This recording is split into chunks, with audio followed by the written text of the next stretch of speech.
If I'm gonna be honest, Kanye West isn't someone I'd consider to be my favorite rapper of all time. But I can't deny that the man has made some phenomenal music that's defined an era that helped shape modern hip-hop into what it is today. Though I never saw him as some untouchable genius or a figure beyond critique.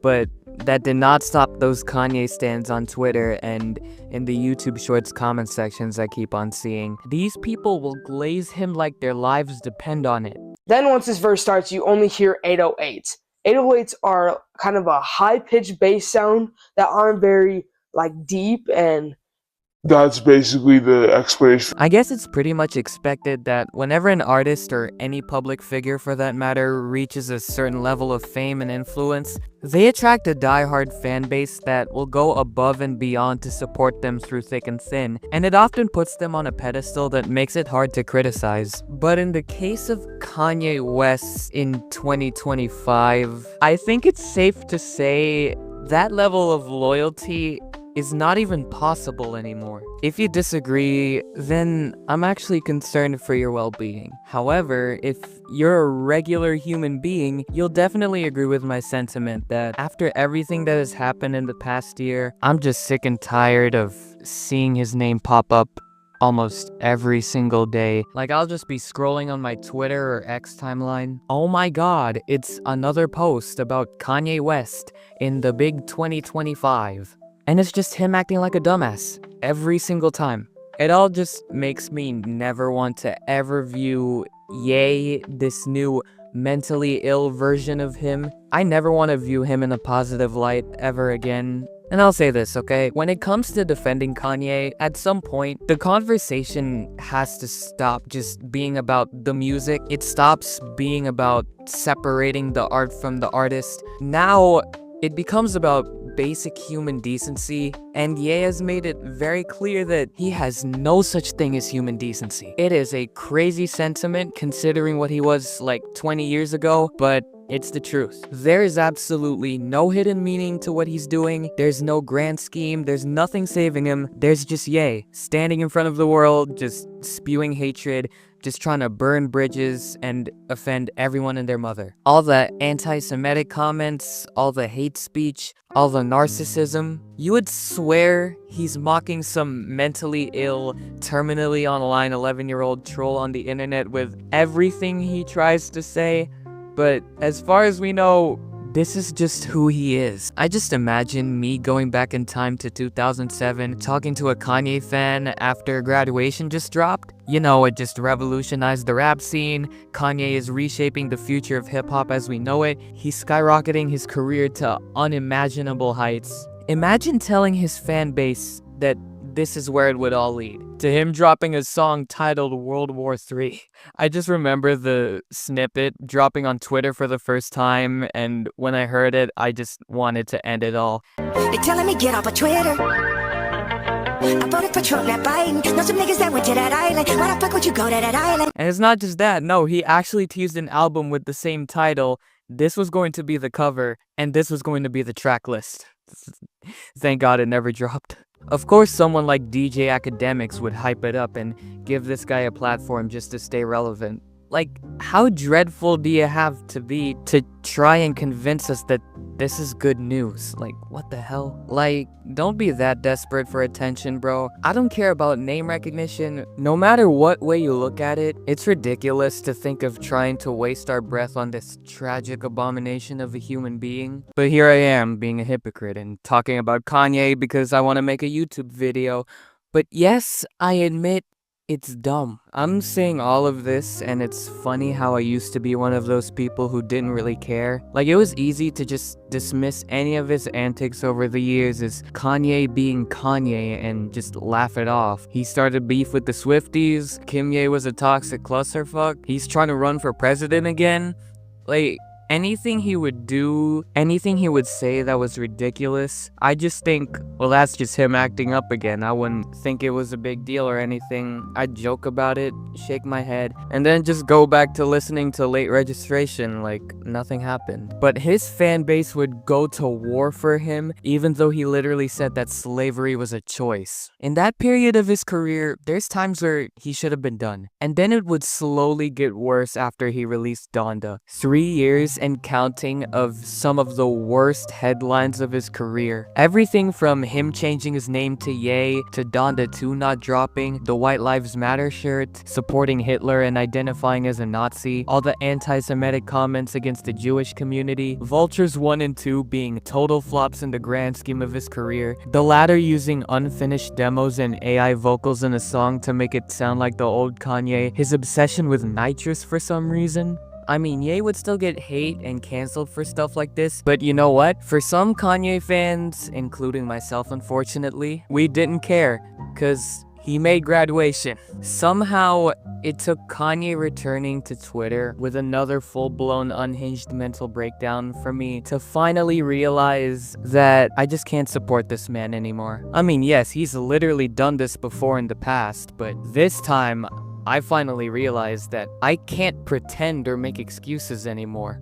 I can't go through all of them, but I'll try to sum it up. He praised Hitler again, threw out more anti-Semitic slurs, treating his wife like an object, tweeting out in all caps, "I am a Nazi." I mean, this was just a whole nother level of mental illness. Then he crossed the line by just putting down Virgil, bro. Like, that was a man who rose through the industry with him, and after his death, this is the thanks he gets. And also, guys, if that wasn't enough, how about this for another edgy fashion statement? Not only the swastika, but the Free Diddy shirts, like, what the hell? And then just look at what he wore in his totally prolific interview with none other than DJ Academic.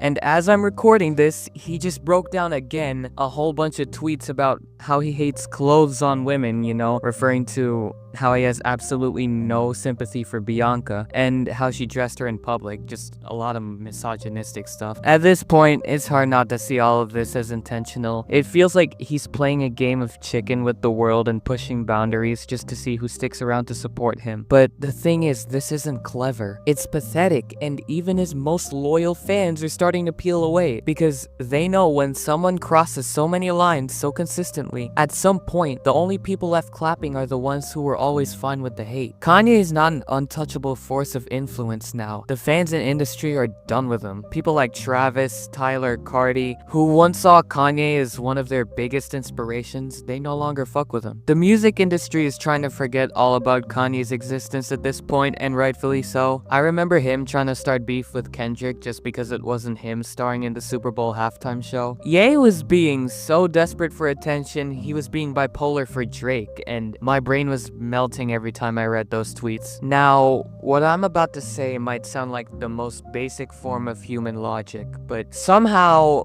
for reasons I genuinely don't understand, there are still real people out there, Ye supporters, who just don't get it. But I mean, I figure it's worth saying out loud anyway. Sometimes even the most obvious stuff needs to be emphasized, so just bear with me here for a moment. I get why people would excuse Kanye for being mentally ill. He's been open about having bipolar disorder, and mental health is a serious, important topic. We know he's been struggling ever since the death of his mom. But there are millions of people out there struggling with mental illness, bipolar disorder, schizophrenia, depression, you name it. And they don't go on public platforms to praise Hitler. They don't go out there to spread anti-Semitic conspiracy theories or call black people mentally enslaved. Or at least I hope that's not the case, because that would be genuinely awful. For the most part, mental illness isn't supposed to make you hateful. There is a huge difference between someone acting erratically and someone who consistently, knowingly says the most vile, dehumanizing things possible. So when people try to convince themselves that Kanye is just in some sort of manic episode, it doesn't sit right with me anymore. Cause when you look at Kanye's pattern, it's not random. And I know he's built an identity around being the person who says what others are too afraid to say. That might sound edgy or provocative on the surface, but when what he's saying is outright hate speech, it's just dangerous. Well, Harriet Tubman never actually freed the slaves. She just had the slaves go work for other white people. Y'all, we leaving right now. We're not talking about a guy in crisis anymore. We're talking about a man who made his choices, said what he said on purpose, and stood by it. If it were just a moment, if he had a breakdown, said something wild, and then came back with real accountability, that's a different conversation. But that's not what happened. What happened is, he kept going. He wanted to go further, and the people around him either enabled it or stood by and watched. So no, I'm not going to chalk this all up to mental illness, because doing that not only excuses Kanye, it also insults every person out there living with mental health struggles who still wake up every day and choose to be decent. They fight their battles quietly without turning into public figures of hate. That matters. And if we keep letting Kanye hide behind the mentally ill label without acknowledging the actual harm he's causing, then we're failing everyone. Like, what about the communities he's attacking and the people who live with mental illness every day and don't use it as a weapon? It's about accountability, it's about ideology, and Kanye has made it very clear on what side of history he wants to stand on. And when someone's values are that loud, that public, and that harmful, it forces us to ask a much bigger question. Can we really separate the art from the artist? People love to act like art is some neutral entity that exists on its own, but no, that's just not true. Art is a product of the person who made it, reflecting their beliefs, their emotions, their worldview. Whether it's a painting, a song, or a movie, you can't experience that piece of art without in some way engaging with the person who made it. When we consume art, we bring our own experiences and biases to the table, sure, but we also engage with the person who created it, whether consciously or not. Appreciating a piece of art does involve a connection to its creator. Art can be a window into the mind of the artist, and it carries the weight of their personal convictions, their experiences, their mistakes, and their growth or lack thereof. For some artists, maybe it's easier to separate the art from the artist.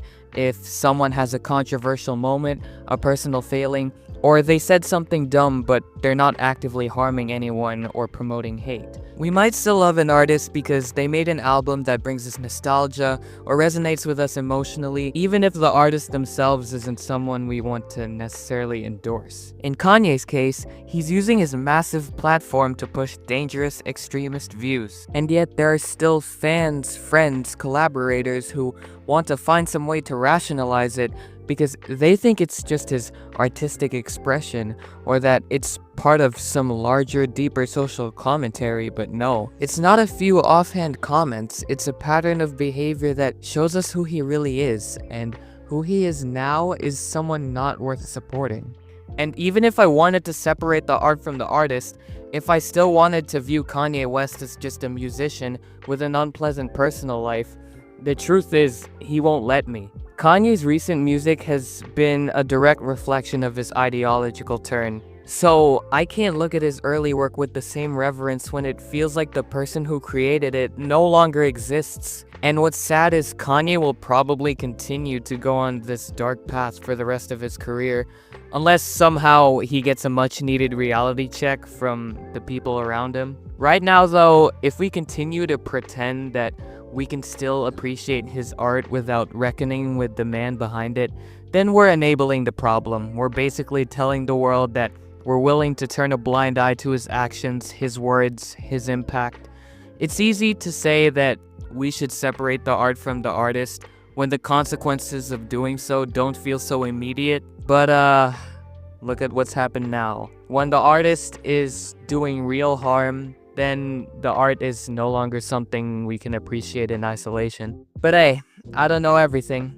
I just know that Kanye West is a man who chose his own path, one that I can't support. And no matter how much I once loved his music, no matter how much nostalgia I might have for his older work, I can't keep supporting a man who actively works against everything I believe in. So I'm gonna have to let go of Kanye West as an artist. He's just no longer someone whose work I can separate from the person he is, because the person he is has made his art impossible to consume with any semblance of integrity. I'm just tired at the end of the day. I'm tired of seeing the same guy who once gave us Runaway now putting out some of the most mindless, low-effort rage bait I've ever seen. If you're still out here defending Kanye West in 2025, I don't even know what to say anymore. I guess all I hope is for you to take a step back and really think about what you're standing behind. Because if you're still okay with all of this, then I guess people are just gonna have to pray for you. And I'm going to leave it at that.